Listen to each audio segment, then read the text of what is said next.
Hello brilliants, this time we are doing for class 6th NCERT Math chapter number 12 Ratio and Proportion ट्राइडीज कर रहे हैं हम page number 254 का। क्या दिया हुआ है हमें इस ट्राइडीज के अंदर वो देखते हैं और समझते हैं और फिर इसे करेंगे। Check whether the given ratios are equal, that is they are in proportion.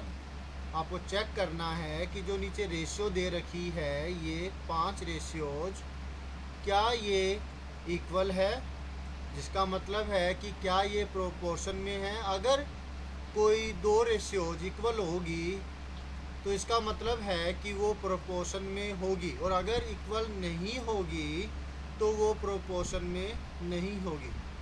ठीक है, पहले इसका मतलब एक एग्जाम्पल के साथ समझिए, फिर आगे का पार्ट देखते हैं।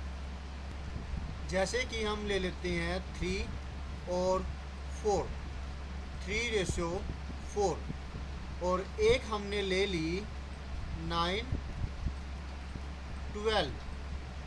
ठीक है, तो इसको अगर हम लिखें एक फ्रैक्शन के तरीके से तो 3/4 होगा, और इसको अगर लिखें तो 9/12 होगा। ये 2 रेशियोज है। अगर हम ये तो लोवेस्ट फॉर्म में है, इसमें कुछ भी नहीं कट रहा, लेकिन इसके अंदर कुछ कट रहा है, और वो क्या कट रहा है? वो कट रहा है 3 से, ये दोनों कट रहे हैं, राइट। ये 9 भी कट रहा है, 3 3 जा 9, और ये 12 भी, 3 4 जा 12। तो आप देख रहे हैं कि ये 3/4 आपकी जो पहले जो वैल्यू है वही आ चुकी है। तो ये दोनों यानी कि बराबर हुए। ये फ्रैक्शन जो हमारे पास है, ये वाला फ्रैक्शन इक्विवेलेंट है इसका, यानी कि ये दोनों के दोनों फ्रैक्शंस इक्विवेलेंट हुए, राइट। जब कभी 2 फ्रैक्शंस इक्विवेलेंट है तो वो सेम रेशियो को शो करते हैं। तो क्लियर हो गया आपको? तो यानी कि ये प्रोपोर्शन में होंगे।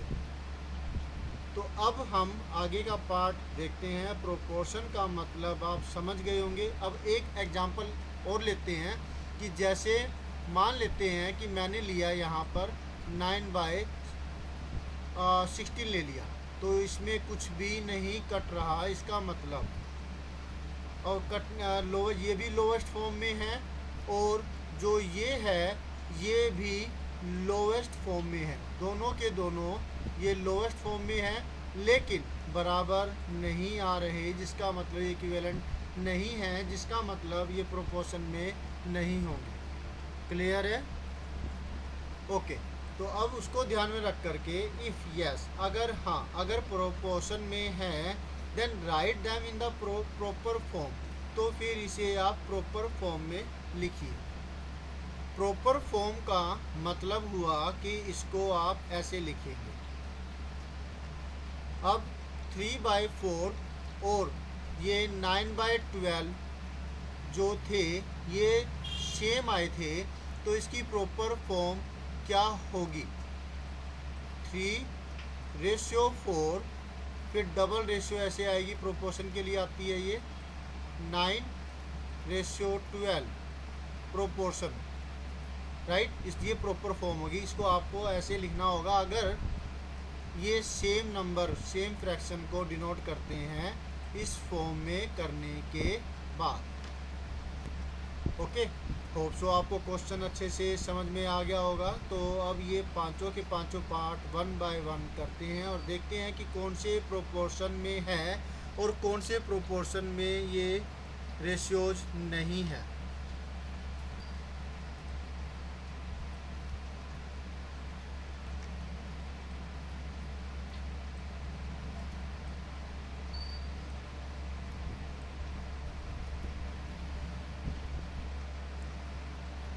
पहला जो सम है वो 1/, ये वाला है।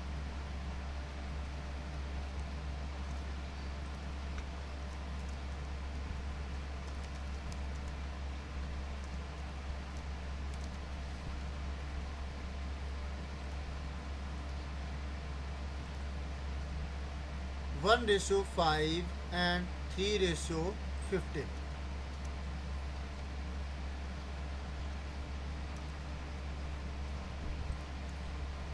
1:5 and 3:15. तो 1:5 को ये तो लोवेस्ट फॉर्म में है ही 1/5, और जो 3:15 है इसको हम लिख सकते हैं 3/15. दोनों के दोनों नंबर्स कट रहे हैं 1 पे, 3 से कट रहे हैं. 3 1 जा 3, 3 5 जा 15. तो आप देख रहे हैं यहाँ से आपको 1/5 सेम नंबर मिले हैं. इसका मतलब ये प्रोपोर्शन में है. क्लियर है? Good. Because the both ratios are equal, so they are in proportion, right? And we can write them as, मतलब 1:5, डबल रेशियो 3:15. क्लियर है? गुड. अब नेक्स्ट पार्ट करके देखते हैं. नेक्स्ट के अंदर है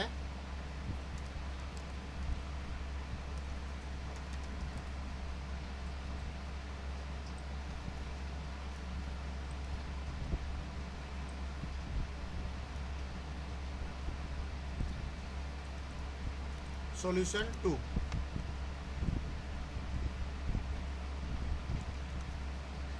सॉल्यूशन 2 में हमें मिला हुआ है 2:9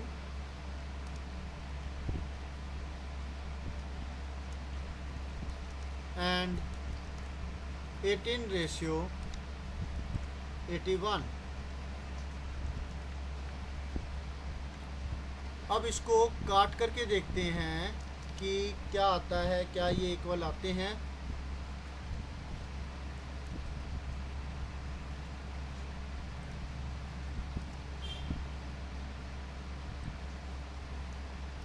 टू रेशियो 9 मतलब 2/9. 2:9 का मतलब क्या हुआ? 2/9. और 18:81 का मतलब क्या हुआ? 18/81.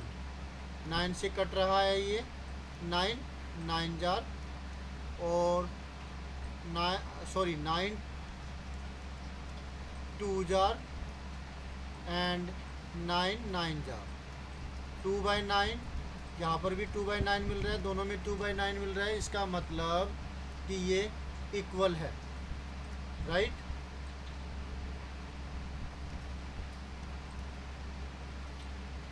तो इसको हम प्रोपोर्शन में लिख सकते हैं, प्रॉपर फॉर्म में.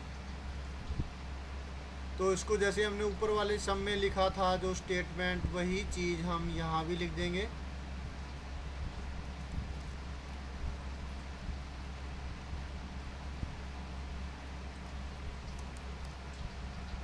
तो इसको हम लिख सकते हैं 2:9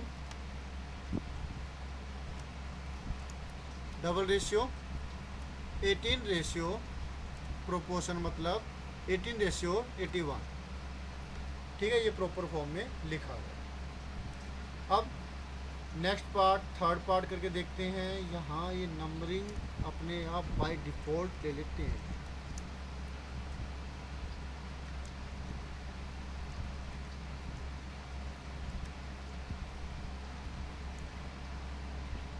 सेकंड पार्ट हो गया. आप करेंगे थर्ड पार्ट. थर्ड पार्ट में हमें गिवन है दिस वन.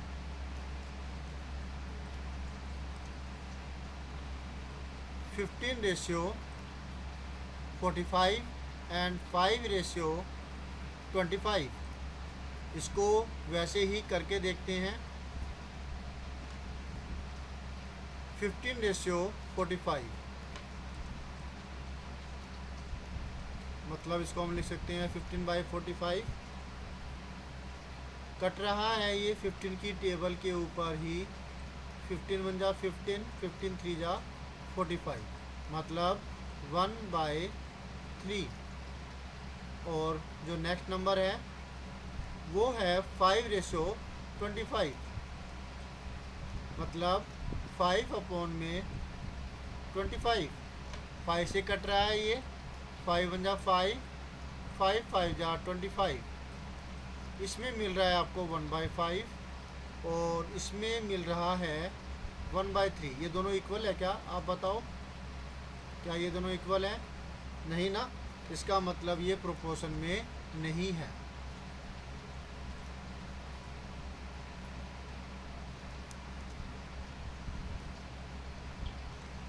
तो अब यहाँ पर लिखेंगे clearly from the above, from the above calculation we can say that given ratios are not equal। जो आपको रेशियोज दे रखी हैं ये इक्वल नहीं है, ठीक है, तो वो प्रोपोर्शन में भी नहीं होगी। So are not in proportion.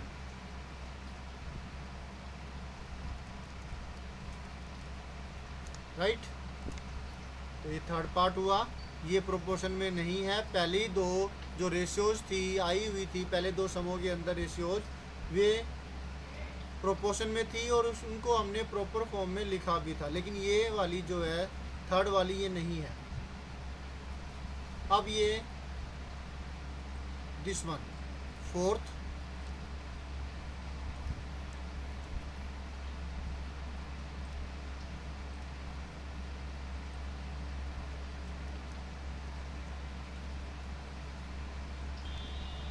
इनको भी वैसे ही करके देखते हैं कि क्या ये इक्वल आती है।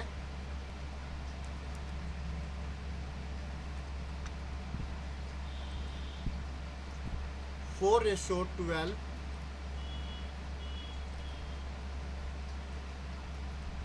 तो मतलब 4/12 कट रहा है ये 4 से ही। 4 1 जा 4, 4 3 जा 12। इसी तरीके से अगला है वो 9:27।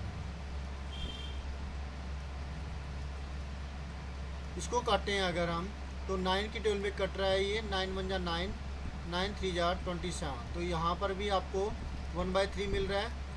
जो पहले वाला केस था वहाँ पर भी आपको 1/3 मिल रहा था। राइट, तो इसका मतलब ये प्रोपोर्शन में है। तो ऐसे ही इनको कर करके देखना होता है कि भाई कौन सी प्रोपोर्शन में, कौन अगर इक्वल आ जाए तो प्रोपोर्शन में है, और अगर इक्वल में ना आए तो ये प्रोपोर्शन में नहीं है। ठीक है ना। तो ऐसे कोई भी आपको मिल जाए, एक्स्ट्रा मिल जाए कुछ, तो आप उसे ऐसे करके देख सकते हैं। तो जो हमने ऊपर इस्तेमाल किया था जो स्टेटमेंट का, वही स्टेटमेंट हम यहाँ इस्तेमाल करेंगे इन क्वेश्चंस के अंदर।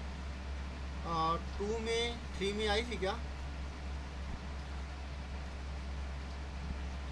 नहीं, 3 में नहीं आया था, प्रोपोर्शन में नहीं थी। सेकंड में और फर्स्ट में प्रोपोर्शन में आए थे। तो यही स्टेटमेंट हम उठा लेते हैं और लिख देंगे यहाँ पर। Because the both ratios are equal, so they are in proportion and we can write them as। ये वाली जो चीज़ है यही हम इसमें लिख सकते हैं, और एंड की बजाय डबल रेशियो यानी कि प्रोपोर्शन का निशान हम लगा देंगे। ठीक है, ये प्रॉपर फॉर्म में लिखा गया। अब है फिफ्थ पार्ट।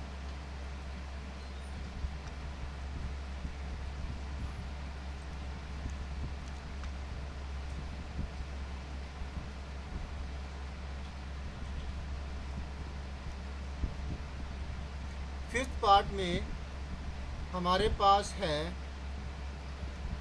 रुपीज की रेशियो। एक तरफ तो रुपीज है, कंफ्यूज करने के लिए दे दिया गया आपको, एक तरफ ऐसा नहीं है। ₹10 to ₹15 and 4 to 6।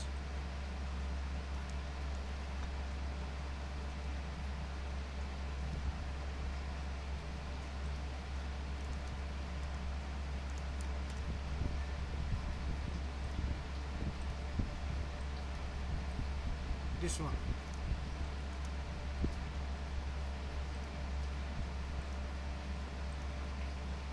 तो इसकी भी रेशियो निकालते हैं, देखते हैं लोएस्ट फॉर्म में रेशियोज तो दे रखी है, इसको लोएस्ट फॉर्म में करेंगे।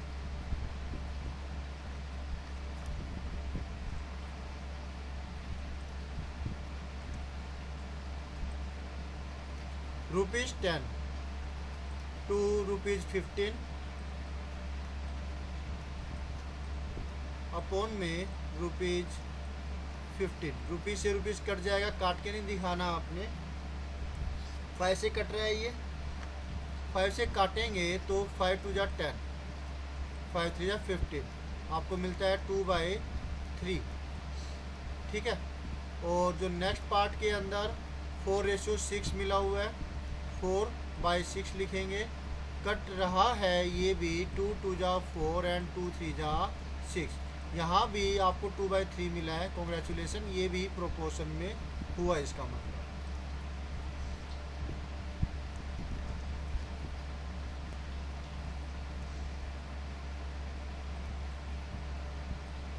तो ये पार्ट भी आपने अच्छे से कर लिया, समझ में आ गया होगा।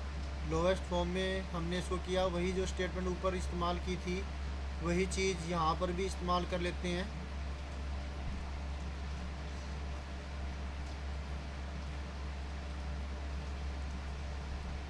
और इसको हम लिख सकते हैं यही चीज़,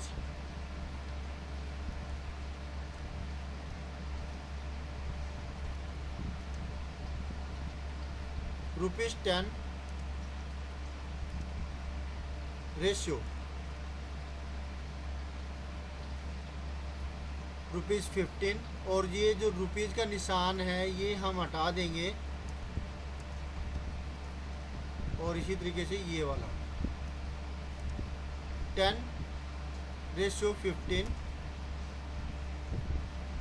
और एंड की बजाय डबल रेशियो यानी प्रोपोर्शन आ जाएगा, और 2 की बजाय रेशियो का निशान आएगा। होप सो आपको अच्छे से समझ में आ गया होगा। ओके, तो लाइक, सब्सक्राइब, शेयर, कमेंट करना मत भूलिएगा। शेयर कीजिए ताकि आपके दोस्तों को भी इसका फ़ायदा हो सके। कुछ कहना चाहते हैं तो आप कमेंट कर सकते हैं। गलतियां हमसे भी होती है, अगर हो जाए तो आप कह सकते हैं। कुछ आपका डाउट हो तो आप क्लियर कर सकते हैं क्वेश्चनिंग करके। डेफिनेटली देर सवेर में जवाब दूंगा। मेरी जो ट्यूशन्स है वो 12:30 से स्टार्ट होकर के, क्योंकि लॉकडाउन की वजह से, मतलब जो क्या हुआ कि अब कोरोना की वजह से क्लासें नहीं लग रही, ऑनलाइन क्लासें हैं, तो बच्चे घर पर ही होते हैं। तो 12:30 से लेकर के मेरी ट्यूशन्स रात को 9:30 बजे तक होती है। तो मैं बीच में जवाब नहीं दे पाता हूँ, क्योंकि मैं पढ़ा रहा होता हूँ। मैं नहीं सोचता कि भाई उनके साथ मेरा माइंड डाइवर्ट हो करके कहीं और जाए जब उन बच्चों को पढ़ा रहा हूँ। तो फिर भी जैसे ही मुझे टाइम मिलेगा मैं आपके जो क्वेरी का जवाब दूंगा, नहीं तो बाद में भी दिया जाएगा। तो आप कीजिए ये, क्योंकि ऐसा करने की वजह से मुझे भी समझ में आएगा कि आपको समझ में आ रहा है कि नहीं आ रहा। ठीक है, तो मिलते हैं नेक्स्ट वीडियो में, जिसमें हम करेंगे next try these. Always have a great time, bye. और हाँ, स्क्रीनशॉट ले लीजिए फटाफट से। यहाँ है क्वेश्चन नंबर 1 का सॉल्यूशन, मतलब 5 पार्ट थे ना इसके, ये फर्स्ट हो गया। ओके, फर्स्ट हो गया। अब सेकंड, ये सेकंड हो गया।